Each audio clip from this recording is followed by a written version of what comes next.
अभी 15 मिनट बाकी है।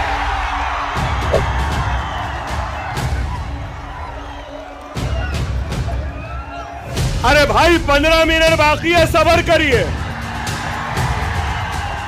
ना। वो मेरा पीछा छोड़ती है ना मैं उसका पीछा छोड़ सकता। चल रही है। आज इंतखाबात का वक्त है।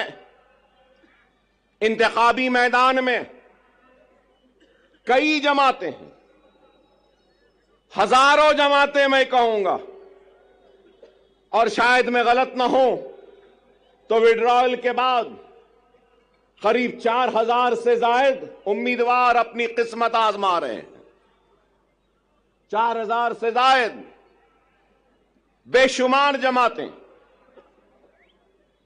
10 साल पहले बीजेपी थी, शिवसेना थी और राष्ट्रवादी कांग्रेस थी, कहीं पर समाजवादी पार्टी भी थी। लेकिन आज कांग्रेस है, 2 एनसीपी है, पवार एनसीपी, शरद पवार, अजित पवार एनसीपी, 2 शिवसेना है, शिंदे सेना, ठाकरे सेना। अरे आप अंदाजा लगाइए कितनी पार्टियां हो गई हैं। मेरा एक ही सवाल है, हिंदुत्व पे अमल करने वाली जमातें शिवसेना, भारतीय जनता पार्टी, सही है ना? हिंदुत्व। अब हिंदुत्व की आइडियोलॉजी पे कायम रहने वाली शिवसेना के 2 टुकड़े हो गए 2 टुकड़े। आइडियोलॉजी तो दोनों की है एक ही।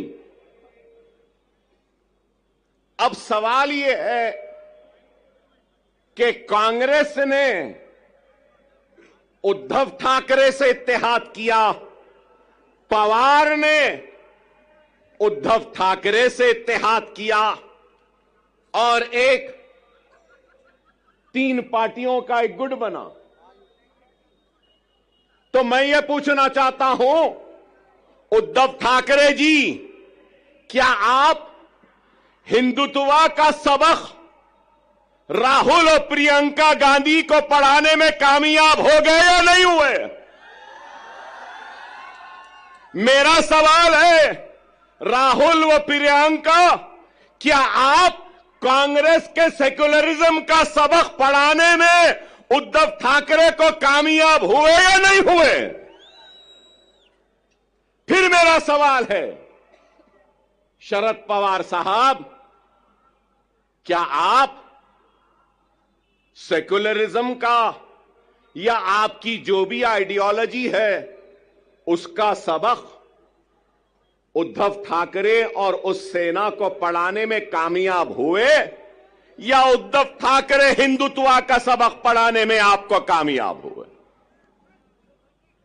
यह मेरा सवाल है। चलो ये इनका हो गया।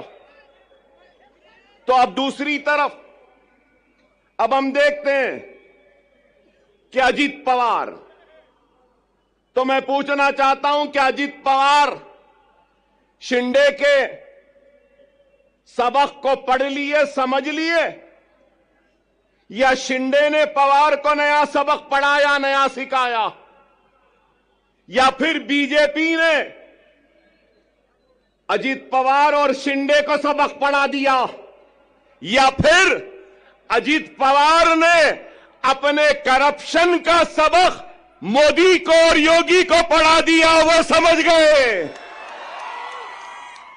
बताओ क्या है, कहां है आइडियोलॉजी, कहां है बुनियादी उसूल?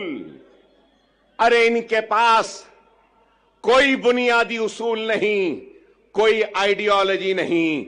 अगर कुछ चाहिए तो इनको इख्तिदार चाहिए, इनको गद्दी चाहिए, इनको तख्त चाहिए, लेकिन हम क्या समझते हैं?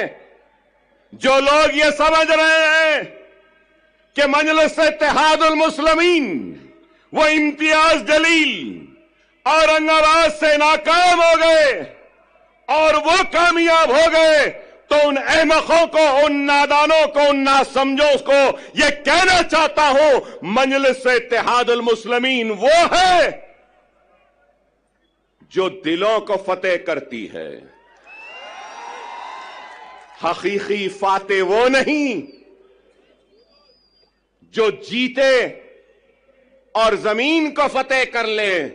हकीकी फातेह वो होता है जो दिलों को जीतता है और दिलों को फतेह करता है।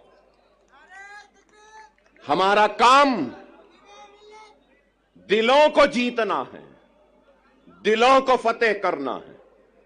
हमारा काम इख्तिदार के कुर्सियों पर बैठकर मजे लूटना नहीं है। हम सच्चे दिल से, सदके दिल से अवाम की तर्जुमानी करते हैं, उनके मसाइल को उठाते हैं, चाहे ऐवान पार्लियामेंट हो या ऐवान असेंबली हो। मजलिस इत्तेहादुल मुस्लिमीन मसाइल को उठा रही है। मजलिस इत्तेहादुल मुस्लिमीन बेशक मुसलमानों की आवाज बनती है, मुसलमानों के मसाइल को उठाती है, लेकिन उसके साथ हर मजलूम की आवाज भी बनती है। कम्युनल है, हमको बताते हैं कि हम भड़काऊ भाषण देते हैं, भड़काऊ नहीं देते, हम हक बयान करते हैं। वो अलग बात है कि हमारी हक बयानी का जवाब इनके पास नहीं होता तो उसको भड़काऊ बना देते हैं।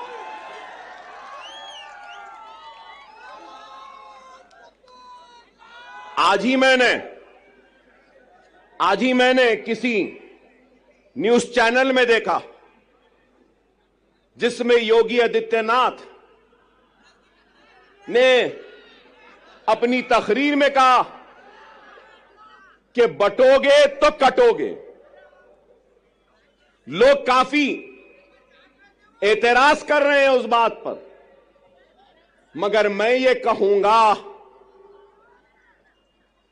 बीफ के नाम पर, मॉब लिंचिंग के नाम पर, घर वापसी के नाम पर, सर पे टोपी पहनने के नाम पर, दाढ़ी पालने के नाम पर जो तुम काट रहे हो, क्या ये तुम्हारी नफरत हिंदुस्तान के सबसे बड़ी अक़लियत से, क्या ये मुल्क को कमजोर नहीं कर रही है? इसका जवाब दो मुझे।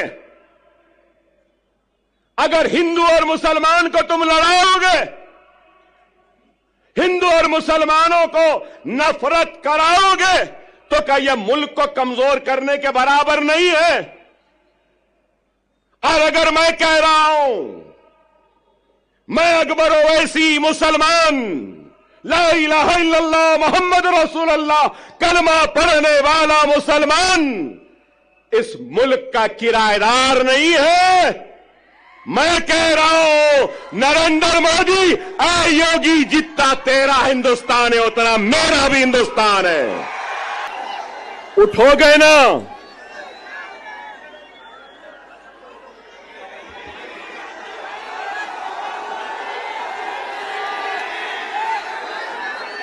(9:45)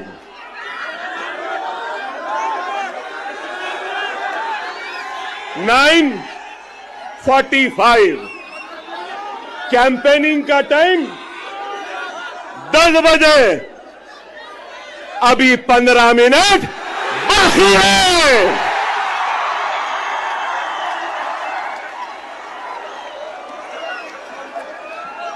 अरे भाई 15 मिनट बाकी है, सब्र करिए।